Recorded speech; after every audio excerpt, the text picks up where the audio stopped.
Hello everyone, I hope you all are safe at home. Let's continue chapter 3 ruling the countryside. In earlier videos we have discussed about the different type of settlement for collection the revenue introduced by the Britishers. In this video we will discuss about the which crops were grown for Europe and regarding the indigo cultivation. Crops for Europe.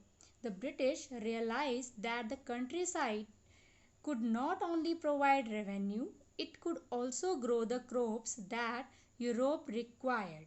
The company was trying its best to expand the cultivation of opium and indigo. The British forced cultivators in different parts of India to produce other crops like jute in Bengal, tea in Assam. There was also demand of Assam tea in Europe. Sugarcane in UP. UP means now Uttar Pradesh, but earlier its name was United Provinces. So these Britishers forced cultivators of UP to cultivate sugarcane. British forced the peasants of Punjab to cultivate wheat so they would export wheat to Europe. Britishers also forced the cultivators to produce cotton in Maharashtra and Punjab and rice in Madras. Indigo cultivation. As in the picture shown, indigo was rich blue color powder which was used to dye clothes in Europe. There was high demand of indigo in Europe and India was the biggest supplier of indigo. India's tropical climate suitable for its growth. Tropical climate means where mostly time warm temperature maintained. Warm temperature suitable for the growth of indigo. Indian indigo was issued by cloth manufacturer in Italy, France, Britain to dye the cloths. Only small amount of Indian indigo reached the European market and its price was very high. European cloth manufacturers had to depend on another plant called Voit for blue and violet dyes. Voit producer of Europe pressurized their government to ban the import of indigo. Why they pressurized government to ban the indigo?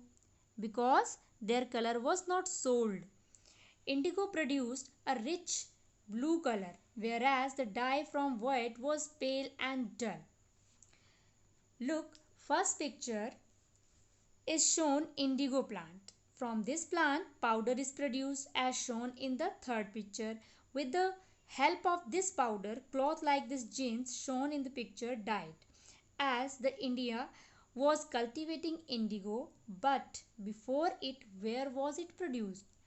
By the 17th century, French began cultivating indigo in Saint Domingue in the Caribbean island, Portuguese in Brazil, the English in Jamaica and the Spanish in Venezuela. French planters brought African slaves to work in the plantation, but these slaves revolted in 1791 and in 1792 France abolished slavery in French colonies.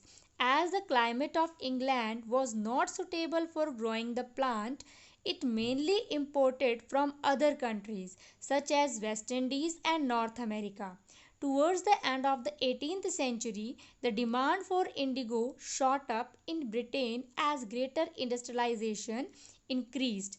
Cotton production at the same time indigo plantation in West Indies and North America collapsed.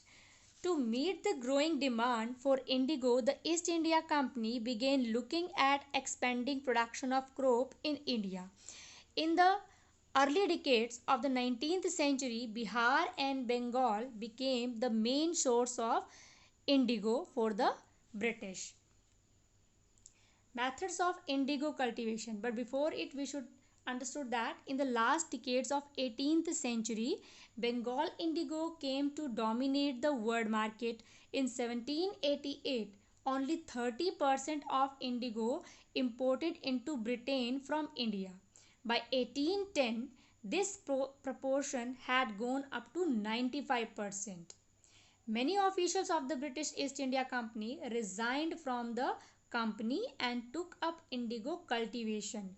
The profits made by them encouraged many people to move to India from Britain and become indigo planters. The planters adopted two systems to cultivate, niche and ryote. Here planters means these were those people who invested their money for indigo cultivation, and mainly these people have came from the Britain. Niche cultivation. Under this system, the planter produced on land which was under his control by way of ownership or rent basis. Means planters bought or rented land from zamindars and employed laborers to grow indigo on them. Large fertile area was required for indigo cultivation. Ryotic system.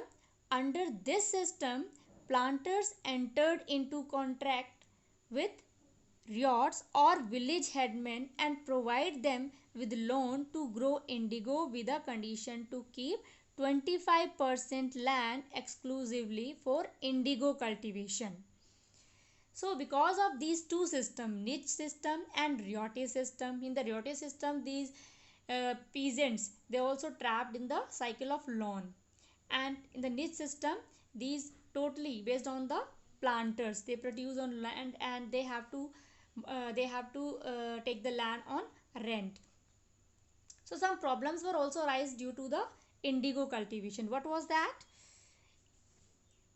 Income from indigo was less and cultivators got trapped in never ending loan cycles. Other time the prices they received for indigo became lower and lower while their loan pushing them further into debt. Land became infertile, unsuitable for growing rice crop, and indigo had deep roots and it exhausted the soil rapidly. So children, rest part of this chapter we will discuss in next video. Thank you and have a nice day.